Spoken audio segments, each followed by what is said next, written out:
Major support for Carolina Business Review is provided by Grant Thornton. Operating in more than 100 countries, our tax, audit, and advisory professionals specialize in helping companies unlock their growth potential. Colonial Life, providing benefits to employees to help them protect their family, their finances, and their futures.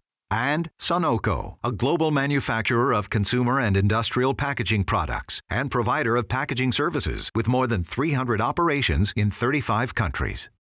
One of the basic tenets and reoccurring themes on our program week after week, year after year, has been this idea that we are truly a regional community. We share our failures, our successes, our resources, our assets, and that this place that we call the Carolinas really is not two separate states, but a common southern community with more familial connection than just a collection of towns and cities.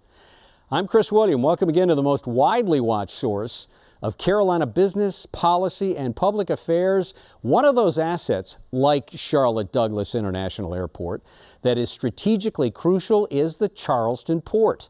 Later, we're joined again by South Carolina Ports Authority President Jim Newsome. But before that, we kick this week's dialogue off with Dr. Brent Nelsen from Furman University and Kitty Honeycutt from the Ashe County Chamber. Stay with us. Gratefully acknowledging support by Blue Cross Blue Shield of South Carolina, an independent licensee of the Blue Cross and Blue Shield Association. Visit us at southcarolinablues.com. Barings, a leading global asset management firm dedicated to meeting the evolving investment and capital needs of its clients. Learn more at barings.com. On this edition of Carolina Business Review, Brent Nelsen from Furman University, Kitty Honeycutt of the Ashe County Chamber of Commerce and Visitors Center, and special guest Jim Newsome, President and CEO of the South Carolina Ports Authority.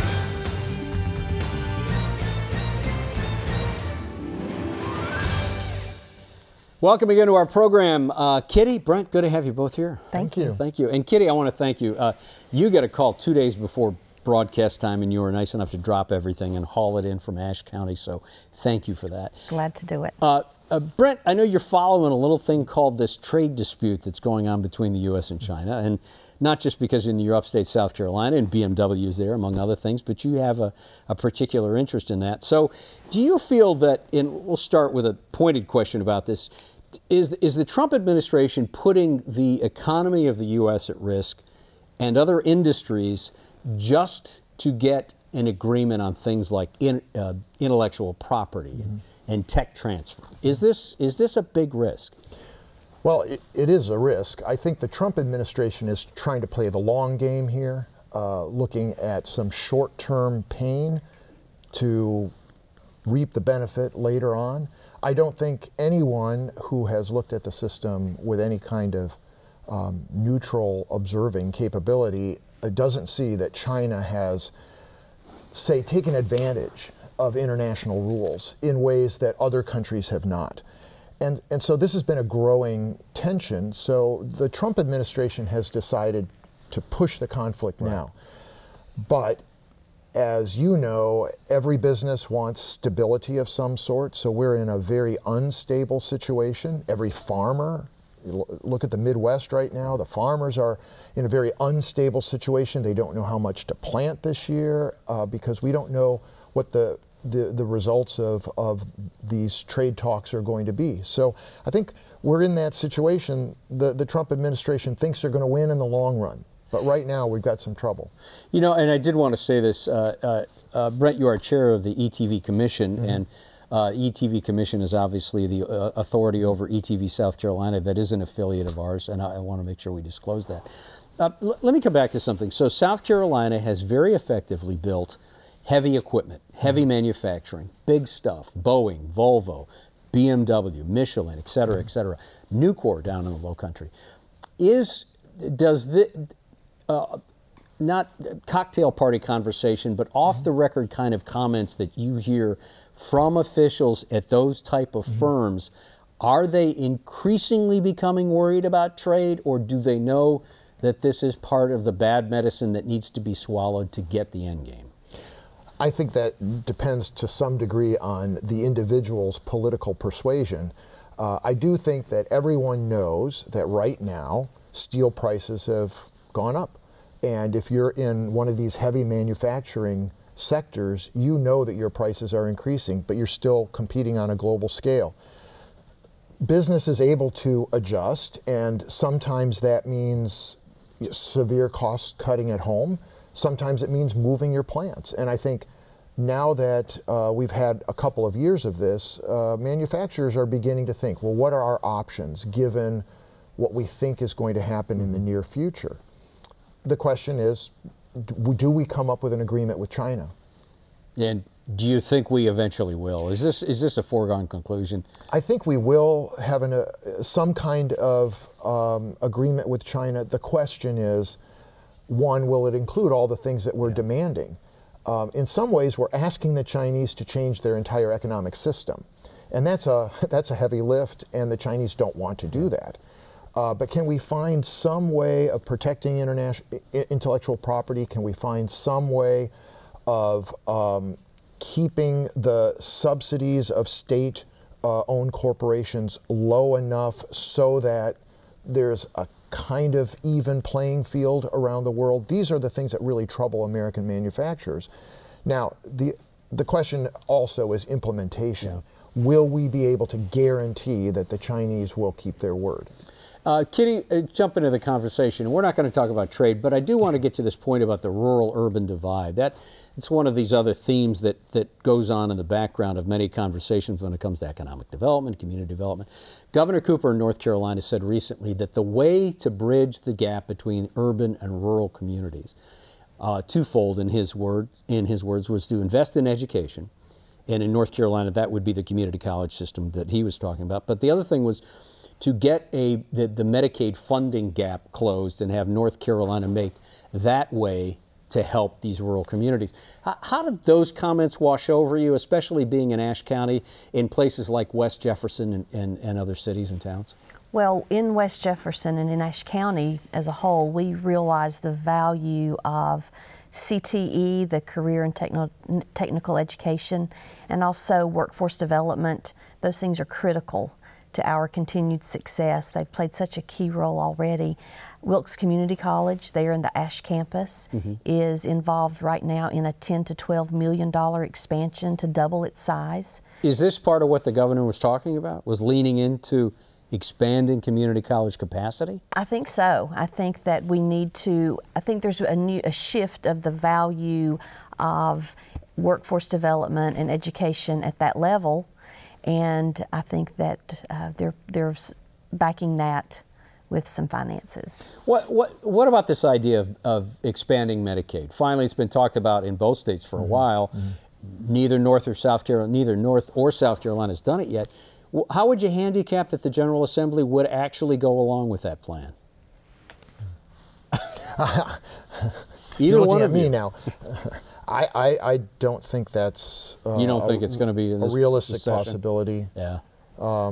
That's where the political divide between Democrats and Republicans is quite wide. But that doesn't mean that there's not going to have to be something done to the medical insurance system in order to provide more medical assistance to people in rural areas. When you talk about Wilkes, is it Wilkes Community College in Ashe County? The hospital system, would that benefit from a Medicaid expansion, do you see? I don't know the answer to that. Our hospital is doing very well. It's recognized nationally as a top medical provider. Yeah. And we're adding lots of new services such as oncology and different things. So ours is expanding.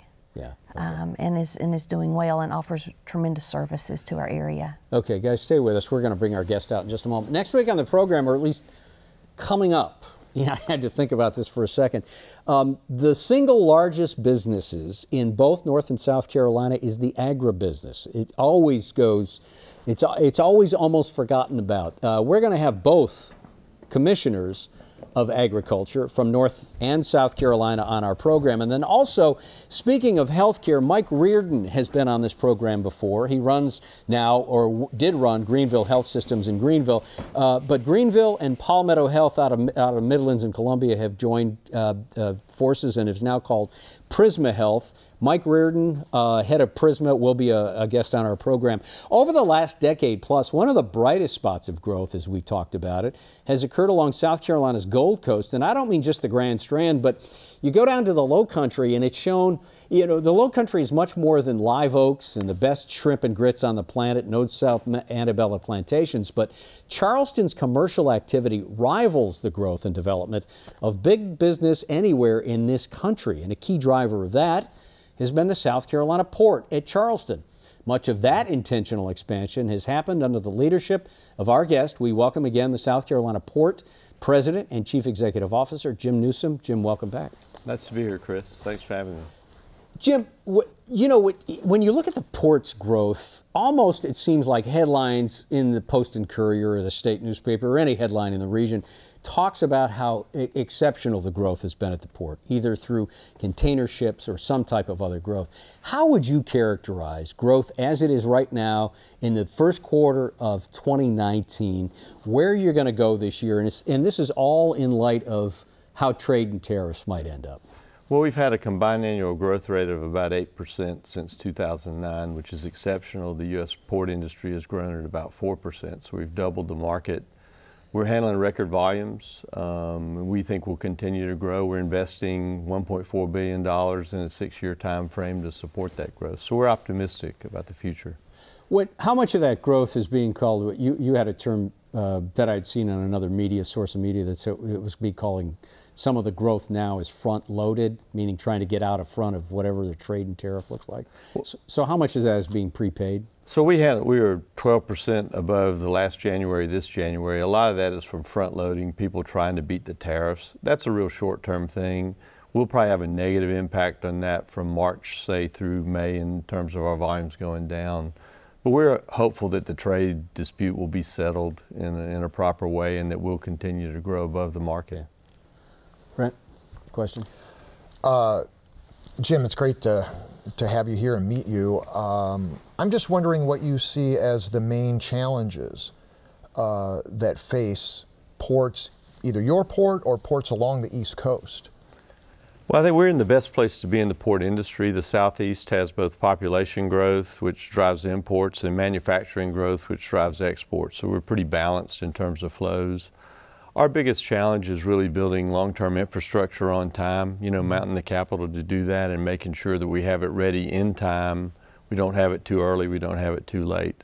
How do you predict what the future of trade is short-term, not knowing what's going on? But our view is that we have to build infrastructure. The state is very dependent on the port, and South Carolina is probably the most dependent on trade proportionally of any state in the country. Yeah, and a lot of that is the interstate highway system. And I know that's not your area, but I'm wondering if the transportation system in this country, I guess in your opinion, needs improvement so that you can get more goods to the port. I just drive I-26 and I'll tell you, it seems like that would be appropriate. Well, you're right. I mean, we're very focused on freight corridors. I-26 is the major freight corridor. We've got a great Secretary of Transportation, Christy Hall. They've got money now. They're getting 12 cents over 6 years, and they've got some really worthwhile projects. So I think that will be addressed in time. We also try to supplement that where we can with short-haul rail. We've got 2 inland ports now that have taken, probably 150,000 trucks off the road to really add to the, or take away from the load on the road system. Kitty? On the transportation topic, in Ashe County, we're spending right now about $150 million to build a 4-lane road to make Highway 221 4 lanes now, which would give 4-lane access all the way to the coast. Right. I feel like we're doing our part because that's always been a problem with industry in the mountains, has been the challenge of accessibility, getting there and getting your goods out. Given that we're improving that, would there be things in place at your port to help people realize that accessibility has been made easier now? I think so. I mean, we build very expensive infrastructure in the Low Country, as you can imagine. So we're building an access road, or the DOT is building an access road to our new terminal that costs $320 million for a 1.5 mile raised road. So we make use of that corridor that you talk about. Eastman Chemical in Kingsport is one of our biggest clients, and they move a lot to the port. And I think we just have to continue to highlight the fact that we need infrastructure to support the growth of both trade and population, and that infrastructure is not free. I mean, we have a disconnect between the need to have infrastructure and the need to pay for that, and I think we need to get those two things aligned again. So do you think and this is my term, Jim, but do you have to go to battle to get funding for the infrastructure, or and we'll use the State House as an example, do the legislators get the idea that that infrastructure has to be there, and it's a lot easier to ask for the money and receive the money? I mean, the legislature gets infrastructure, the legislature gets the port. I mean, in addition to the $1.4 billion that we're investing, the state is investing about $850 million alongside of us in terms of a harbor deepening, this access road, a new intermodal container transfer facility. So I think South Carolina legislature is very supportive, very attuned to infrastructure. It's hard politically to get people to want to pay for infrastructure. That had been the dilemma. Mm-hmm. And we've made a step in the right direction with a modest increase on the gas tax. Mm-hmm. What's given you the competitive edge over other ports on the East Coast? I think the fact that our port works, it starts and ends with the fact that the port works very well. Supply chain is about reliability, and customers that use our port don't have to worry about whether the port works well. We're used to just-in-sequence delivery for people like BMW, Mercedes-Benz, and now moving into the retail arena. We've got a great harbor. It's a big ship industry now. We're deepening our harbor to be able to handle big ships without restriction. Mm-hmm. And then the fact that we have a growing cargo base in the Southeast. We're historically manufacturing oriented, but as population grows in the Southeast, we can be more in a retail distribution place. So I think we've got a lot of good fundamentals that work in our favor. Okay. You mentioned agriculture, and in Ashe County, that's our biggest industry, and it's the biggest piece of that is Christmas trees. We're the #1 producing county of Christmas trees in the nation, and we ship a lot of those internationally. I do know a lot of those ship from the Miami port. Mm-hmm. So tell me what you would have in place to prepare farmers who need to use your port to ship internationally, to make that easier for them as far as inspection process and so forth that they may not be aware of. That would make that appealing to them. We had one of your Christmas trees this Christmas. It was beautiful. Good, good. So to give you an example, there are a lot of soybeans moving in export. China is one of those places, everywhere else in Asia. So we built a transload facility on the Wando terminal that's run by Schooler Grain to transload South Carolina soybeans right into containers in the port, inspect them and fumigate them there. So this cargo before that time had to go to other ports. Now it can come to South Carolina. So we're big into export transloading of ag products because that's a way to get imported containers back to where they're needed for the next trip. Back to this idea that that you are planning your business and running your business as if everything is fine in the shadow of a trade dispute with China. Jim, how do you, when you model out, okay, this is what we're going to do this year, trade may do this, but we have to make sure we do X, Y, or Z. How do you model out what your plans are, and how do you separate out the emotional debate around trade and just how you think it's going to plan out? Well, I think as Brent said, the diagnosis is right. The question now is the surgery going to be timely and successful? I think that's really where we are. I happen to believe that free trade is a concept that's inarguable, that will come to common sense and sort of reduce all this dialogue and get back to normal business. I'm a zero tariff person. I'd like to see tariffs reduced, not raised. We build long-term assets.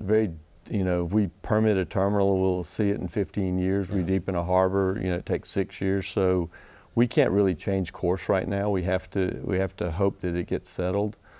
I think what we have to watch here, really, of all the various industries that are, involved in trade, the automotive industry is the one that's kind of the linchpin for all this, because you can build an expensive car anywhere in the world and ship it relatively cheaply. So automotive companies will adjust if there's too much uncertainty. People have to remember BMW is an exporting story. It's not an importing story, and they export 70% of what they make. I don't think enough attention has been paid to that, really. Have you seen that slow at all? BMW had a model year changeover of the X5, which is their biggest selling vehicle, and I think there's some car demand that slowed down in China. So I don't think it's a tariff story yet. I think it's more about that changeover. We've seen the volumes come back, but in time it can change, for sure. Right. So the problem, of course, is not so much what we do on the trade front, it's how other countries react to us. Right. So when we think about building BMWs in the upstate, the tariffs that the Trump administration have threatened on, say, European cars, that's not so much the danger as what the rest of the world would do in reaction to that. So they would probably put tariffs on BMW cars going to China or going back to Europe. And that's when it would really start to hurt production here. And take that into a question. Okay. Well, I mean, I think it has to do a lot with what we've all already been talking about. How do you model this out? And I guess the question is, what kind of, would you see, what fundamental change in the trade system would get you to rethink your plans? I mean, a sustained decline in global trade would make us have to change our approach to capital planning. Sustaining mean through the end of the year and longer. If you look at BMW today, their growth is not in setup vehicles. It's actually in semi-knockdown or completely knocked down containerized shipments for manufacturing that's done overseas in screwdriver factories. So that won't change. I mean, shipments to South Africa, places like that, Russia. And if you also look at automotive for a second, the biggest importers of automotive are Ford and Fiat Chrysler. They're American companies. Again, BMW exports more than they import. So I don't see a long-term possibility that trade will decline. I mean, this hasn't happened in 100 or 200 years. I don't think it's going to start now. But uncertainty is not a friend of this type of discussion. Let me do a quick follow-up on this, Katie. The idea of having, do you have too much capacity? You don't have to, so how much, you had, and again, this is coming on a comment that I read somewhere about being careful of not having so much capacity that you've overinvested. So how much capacity do you have before you'd have to get serious about capital investment again into the port and expanding? We're already very serious about it. So we have in existing terminals about 3 million TEUs of capacity, and we handle 2.3 million TEUs of cargo. We've just spent $500 million on the Wando terminal to make it fully capable to handle big ships. We're also building a new terminal which will add another 700,000 TEUs of capacity. So I think we have really planned our infrastructure very well. And for the next 20 years, we've got that planned outline. And then beyond that, we'll build a terminal with the Georgia Ports Authority in Jasper County. So we have a good plan for infrastructure. And the idea is to have it just in the nick of time. Yeah. You know, not too early and not too late, because you don't make any money until you have the first container moving through there, and the infrastructure is expensive before. We have about 2 minutes left. Okay, so I guess my question to you, well, and it's an opportunity for you to give me your best commercial on that port in South Carolina. If I'm as far away geographically from you as I can be within our two states, I'm up in the top corner, up in the mountains, and it's absolutely beautiful up there, and I love Charleston as well. What would make using your port appealing if you're a producer up in Ashe County? And secondly, how does that affect the everyday person up there in Ashe County? What does your port, how do we feel the effect of what you do every day that we're not aware of? Well, we're a regional port. I think we're a regional port for the Carolinas, both. I mean, and what I would say to you is that the port works very well. There's no risk in using our port. Our customers are happy. It's a low-cost port. It can handle the big ships without restriction, and it's a big part of the economic development machinery of this area. We're responsible for 1 in 11 jobs indirectly in South Carolina, And I wouldn't have a figure in North Carolina, but I think we have an impact there as well. So the port's a really good story for the economic development of the region, and regions that are dependent on trade need great ports. Just quickly, what's the total capital investment that you have over the next 3 years for the port? And we literally have $945 million. And is that cash on hand now, or no, is that? We basically earn money in operating cash flow, or we borrow money. So we're going to be back in the bond market for $340 million into this year, beginning of next year. And then we have an earning plan which really covers between now and 2035, we have inflow of about $3.8 billion. We have outflow of about $3.8 billion. So we're matched. Okay. Jim, thank you. You've done a great job, and I know a lot of eyes on you, but so far so good. Thank you. Thanks for having me, Chris. Nice to see you. Kitty, thank you. Brent, thank you. Until next week, I'm Chris William. Good night. Major funding for Carolina Business Review was provided by Barings, Grant Thornton, Colonial Life, Sunoco, Blue Cross Blue Shield of South Carolina, and by viewers like you. Thank you. Promotional consideration provided by Business North Carolina Magazine. For more information, visit carolinabusinessreview.org.